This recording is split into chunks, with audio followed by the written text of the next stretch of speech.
Hey guys, welcome back to Enlightened Turtle. It's your host Kev here. In today's video, we are going to be taking a look at Ilus's potential burial place and a potential landing site of the aggressors of the Trojan War. So don't forget to hit the like, subscribe and all that good stuff. And without further ado, let's get straight into the video.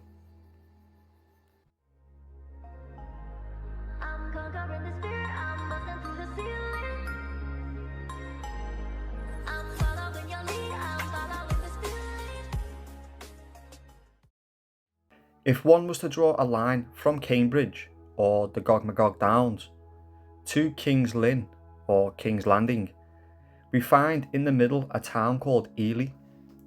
Near this town we have something called the Ely Barrow, which is a burial mound dated to between 2000 and 1000 BCE, or the Late Bronze Age, a period in which a conflict described by all ancient chroniclers as the Trojan War took place. I will provide some quotations from these ancient historians in our next video. This Bronze Age mound may have greater significance than at first glance, as well as the word King's Lynn itself. Could this be the actual burial place of King Ilus, the founder of the Trojan capital, Ilium, whom also went by the name Ilion, and the city also by Ilium? In the Iliad, of which we have some quotes shortly, we find a claim that Prince Hector took counsel and observed the battlefield from such a burial place, seeing all the way to the Achaean camp, watching troop and chariot movements. It is of a fair size, this mound near Ely. Also, we have a later castle built here for its strategic view to the Wash area, indicating how good the vantage point was for Hector.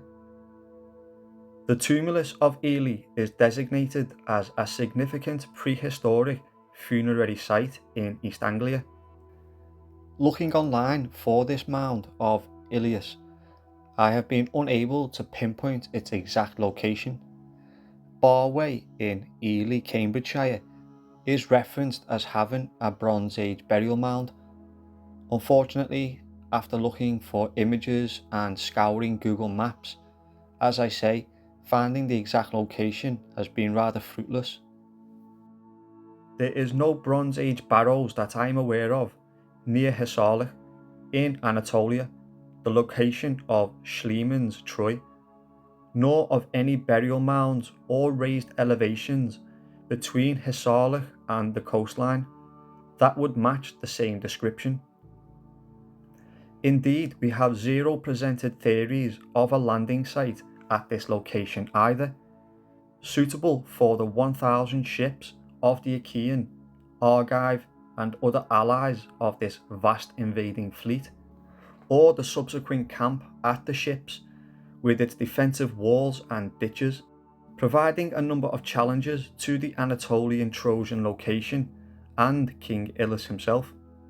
The area has silted up in our modern day, however, the location was more than adequate over 3000 years ago.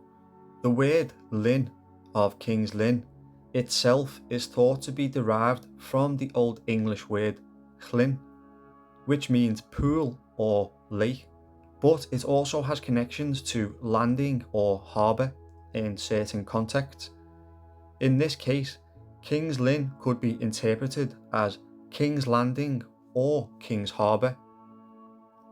Lynn is phonetically similar to the Welsh word llyn, which means lake or pool also, so we have a continuation of the word across multiple allegedly separate language structures, which is interesting. In historical usage, the term Lynn has been associated with maritime and port functions, as I say. Specifically, the place name King's Lynn reflects its historical significance as a port and landing site.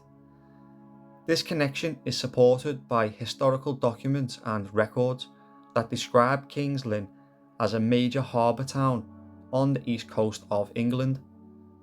The Domesday Book compiled in 1086 details the town's role in shipping and trade, while medieval shipping records highlight its importance as a key port. Additionally, other place names with Lynn also suggest maritime functions. Historical references to places named Lynn often indicate their proximity to water and their use as landing or docking sites. The name Lynn Regis, a historical term for King's Lynn, further emphasises its role as a royal port. These examples underscore the historical association of Lynn with maritime activities rather than purely inland features. Here are the mentions of this burial mound in the 3 written accounts of the Trojan conflict. First, we have a quote from Book 4. The 2 lines met in battle by the tomb of Ilus, son of Dardanus, in the open ground before the city. Book 7. They fought in the middle of the field by the tomb of Ilus, the very point where the bravest of the Trojans and Achaeans were engaging. Book 7. Then they sacrificed a ram to Zeus, as they sat on the ground near the tomb of Ilus. Book 8. The horses flew past the tomb of Ilus, son of Dardanus, across the plain by the murmuring waters of the river. They made their way across the plain and approached the mound of Ilus, where the Achaeans and Trojans had slain many of their bravest. That was Book 10. Book 11. The battle raged around the tomb of Ilus, where the bravest warriors contended.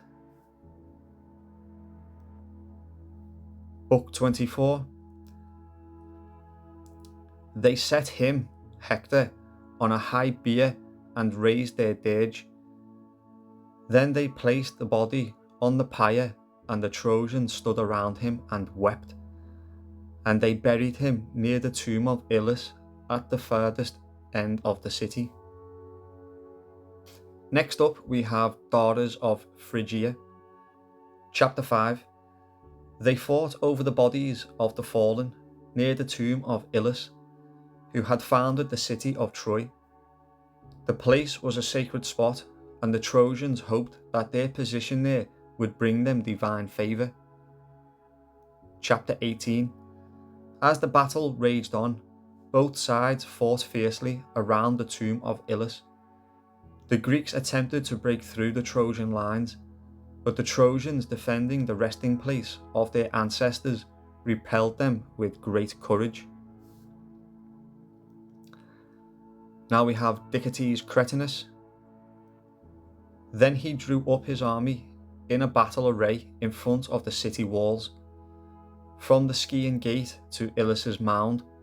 In the first line were placed the troops from Lycia and Phrygia, as well as the Amazonians and Ethiopians. Book 3. The forces under Achilles were stationed in the space between the city walls and Ilus's mound, near the tombs of Ilus, in order to guard against any sudden attack from the Trojans. These references collectively highlight Ilus's mound as an important landmark in the Trojan War.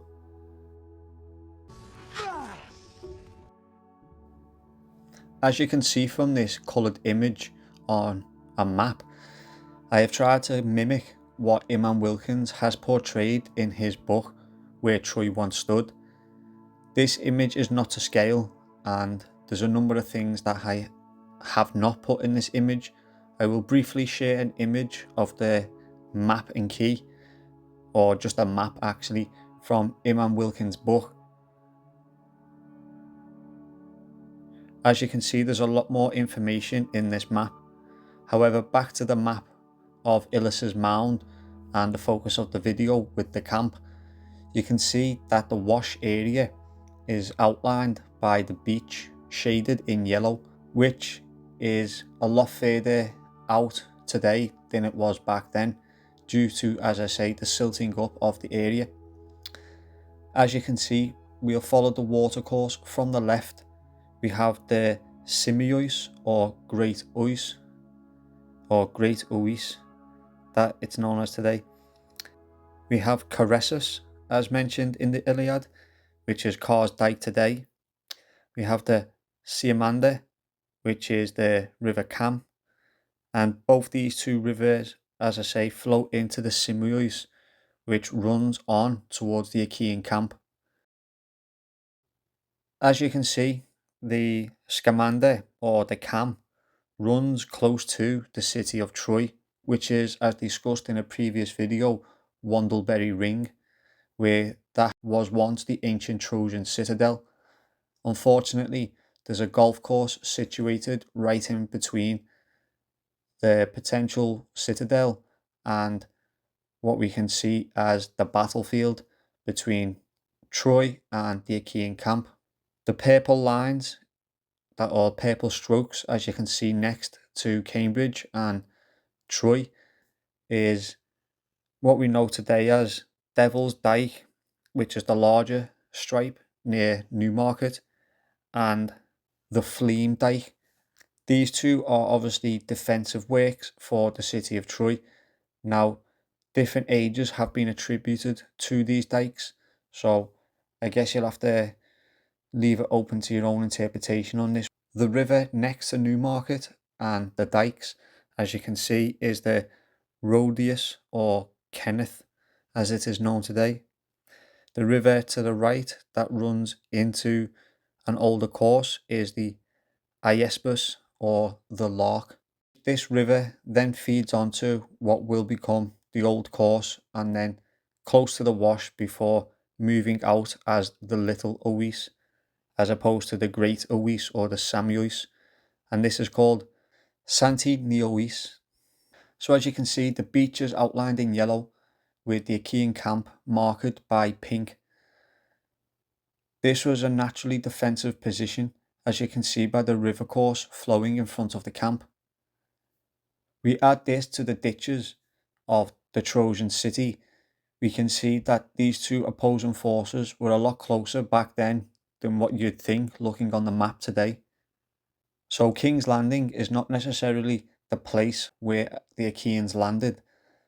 As you can see from the orange dot in the centre, this would be Ilus's Barrow, which is situated in a town called, or a hamlet of, Barroway today. Unfortunately, looking online, there seems to be not much information available, so this is one place in the future we'll have to go there and try and document further.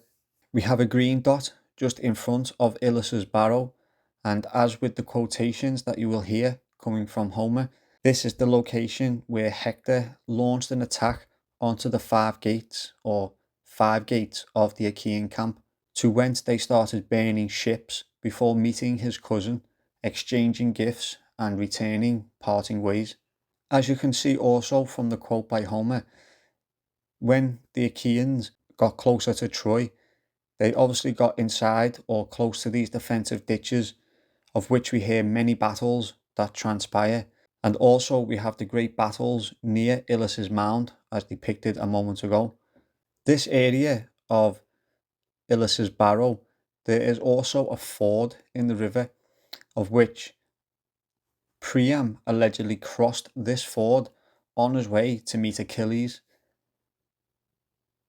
Achilles was known to have been situated in the northern part of the camp. I plan on doing more of these maps in the future, so make sure you stay tuned for that, because there's a lot more information that could be fed into this image right now. As you can see, the wash area and the water comes right in to what today is known as the Fenlands. This image is around 1200 BC, and as you can see, matches many descriptions that we see in the Iliad. Hopefully I will do more of these maps in the future, because there's a lot more information that could be addressed and more detailed maps could be drawn up.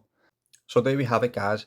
We have Ilus's Barrow and King's Lynn or King's Landing, the potential burial place of the founder of the city of Troy, and well, basically the location of the Achaean camp. Now, if, as I mentioned previously, if we go over into Hisarlik, for one, we do not really see a great plain, and there was a number of quotes that I've left out of this, which are pertaining to rivers. We do not see the rivers in Hisarlik either, out in front where the barrow should be, or rivers close to a barrow.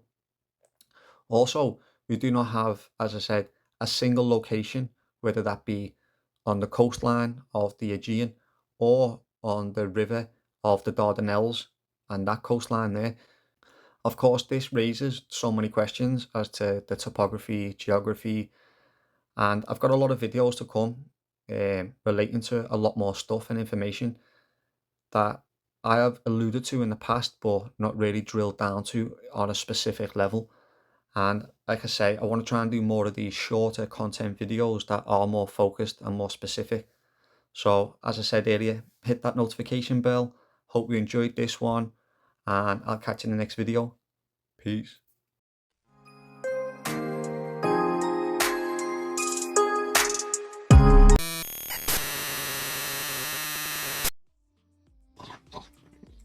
So this is Barway. Now, I'm going to flip over to LiDAR. And as you can see here, pay not too much attention to this red dot. This is just a marker, so it didn't lose where I was. Now, if I zoom in, I was looking all around here because there's something that Iman Wilkins mentioned in his book. Excuse me. And I'm going to do a quick reading from this now. The second leg of King Priam's journey was in the company of Hermes, according to Homer, the poet. But in reality, the king was met by Nestor, Odysseus, Automedon, Achilles, who was Achilles' charioteer, according to Dicaetes. Now, when the others had driven past the great barrow of Ilus, they halted the mules and the horses in the river to drink, for darkness was by now come down over the earth. So we know that there was a river close to Ilus's barrow or Ilus's mound, burial mound. So I'm going to continue now. This is Iman, and he makes a couple of references, I think one to Homer and one to Dicaetes in this passage. As Barroway was called Bjorg Egg in Old English, meaning Barrow Island, it is the most likely place for Ilus's barrow. The more so as the latter should be situated near a ford in the river Xanthus or Scamander, which is the river Cam I indicated previously in the video, but I'll show it again now. Where King Priam crossed the river. This ford in the Cam must have been situated near the village of Little Thetford, the latter name being Old English for chief ford. They led him to the western extremity of the camp where Achilles' barracks were situated. Zoom out again. You have the river here, the river Cam or the Scamander, and then what you have here is Little Port. This is the edge of the camp pretty much, but I'll detail that in a moment. So they led him to the western extremity of the camp where Achilles' barracks were situated. This fits in with Homer's remark that Achilles and Ajax of Telamon had drawn up their shapely ships on the extreme flanks, trusting in their valour and in strength of their hands, because they were the two toughest warriors really, Achilles and Ajax, amongst many heroes to be fair, but they held the flanks, which was quite smart really, isn't it? The ford in which traces a Bronze Age trackway have been found with associated shards of Bronze Age pottery, mentioned again when Achilles and his troops managed to reach the spot in a counterattack, cutting the Trojan forces in two. One part was driven towards the city across the fields, and another part chased into the river. So I'm going to leave that there. He goes on to explain how Ely itself is not named after Ilus, but potentially after the eels that are famous in the area, and Homer actually references eels as well. Pardon me, because we do hear references of Hector being buried near the burial place of Ilus. Now, I'll switch back over to the street view. A trained eye might have picked this up already. Now you can't see anything, can you? You know, on the photography. But if I flip this over again to the LiDAR, see this giant hill or mound right here? Another map now. But just before I do that, do you notice this rectangular formation here? As if something is either underground or once was and has now been completely covered. We'll go to the terrain elevation with the green. So there's the elevation. As you can see, this is a clearly huge structure. So the mound here, if I just flip that back, as you can see here, there's the mound right there. Back onto the street map. So the mound's just here on this like farmland. Come to the left, here's the river, here's the ford somewhere around here by Little Thetford. Could be this bit here, this little brook, sorry, this little pathway here, could be this little pathway. You know, it could be anywhere in this region. He then crosses and makes his way to the western part of the camp. Oh, gone too far, that's King's Lynn. There we go. Which is in this region around here, around Littleport. And we know this because we have the Lark River, which was the natural defence. And then we have this road here. I'm not too sure if this road was originally perhaps the original fortification, the original wall for the the Achaean camp. I mean, I couldn't say that for a fact. So you've got the larger dike of battle there. If you come down, there's the shorter dike of battle. And you have Wandlebury just here. So when I flip this back onto the aerial photography, oh, wrong one, street maps. Here's Wandlebury right there. And as it's just shown, you've got one dike here and another dike here, which is perfectly situated to protect the citadel and the city of Troy, or Ilum. You know, King's Lynn, even though it's got King's Landing and all these associations, it was never going to be the landing site of the Trojan War, but this region here was. And like I say, the wash came all the way in to around this area. In fact, if you come down and you go on to the aerial photography,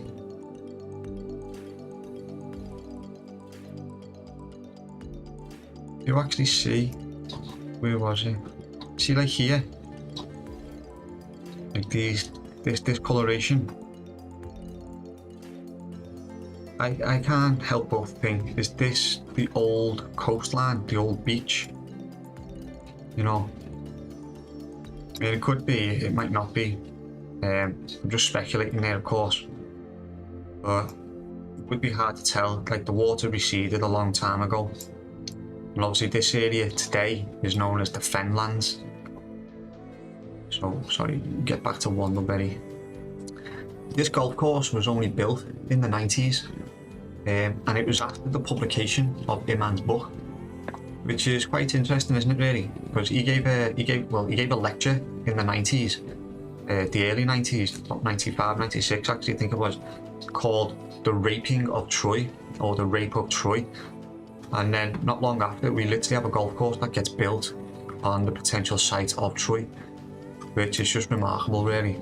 If you take a look on this website here, we find that Wandlebury Ring and its perimeter of the road just in front actually has a Roman road, an ancient Roman road. Like, it all lines up as well, like, comes around here, follows the road, and then once you get to this section here, you can see the road splits off that way, and then the Roman road comes around, cuts in on an angle, and then straight down. So if you go back and look, you can see where it comes in. I believe this was a potentially old fortification wall, as it goes around. And interestingly enough, the whole golf course is situated within this perimeter. And again, it just makes me really think that there's some shenanigans taking place here. But we do have this barrow looking thing here, these mounds, circular structures. Even on the aerial photography, you can just see that they planted trees. The bank survived, but the centre of the hill fort was landscaped in the 18th century and now contains residential and other buildings, all part of Wandlebury Country Park in the mysterious Gog Hills. So we have a hill figure in Cambridgeshire. The remains of the figures either rediscovered or cut by T.C. Lethbridge on Wandlebury Camp. This was in the 1990s, and they do not always appear visible. They are of the Gog face and the back of the horse, I think. So this geezer has spotted this. There was something else I wanted to discuss quickly. Now, these chalk horses, we find these all over the country. I'll just name a few that pop up along here, right? So you've got chalk horse on a hill. You've got chalk horse in England, chalk man, which is, if we click on that real quick, you can see there's two different chalk men here.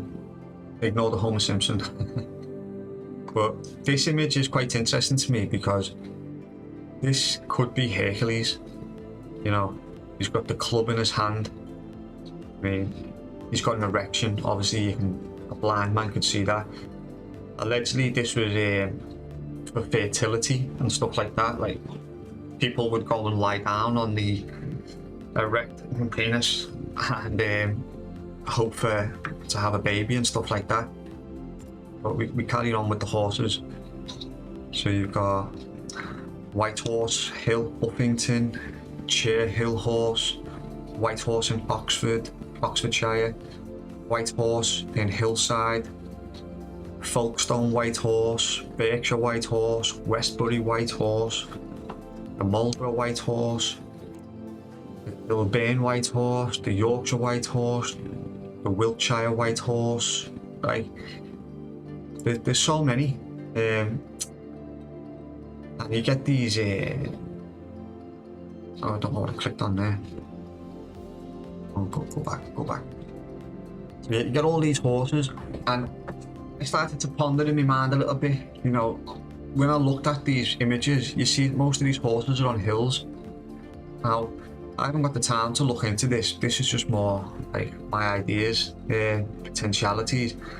Is it possible that these horses are related to the Trojan conflict? I mean, they all seem to be dated around 3000 BCE, which is slap bang in the ballpark. I don't know whether, if you inject the chronology and start messing with the timelines, I think the chronology from the Trojan War, I think it might be to shift to around 950 BC. I don't think there's any way it could come down as low as 650 BC in my mind. I'm open to being wrong, of course. We've got 9 wells. Holy Well or Sacred Spring in Cambridgeshire. Ancient springs used as a source of water for a growing city. Get on that. An obelisk is set at the source to commemorate their importance.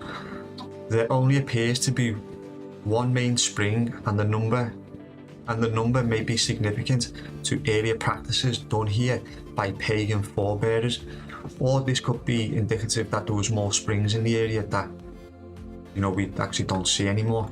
So yeah, thanks for stopping by. Let me know what you think, guys, and I'll catch you in the next video. Peace.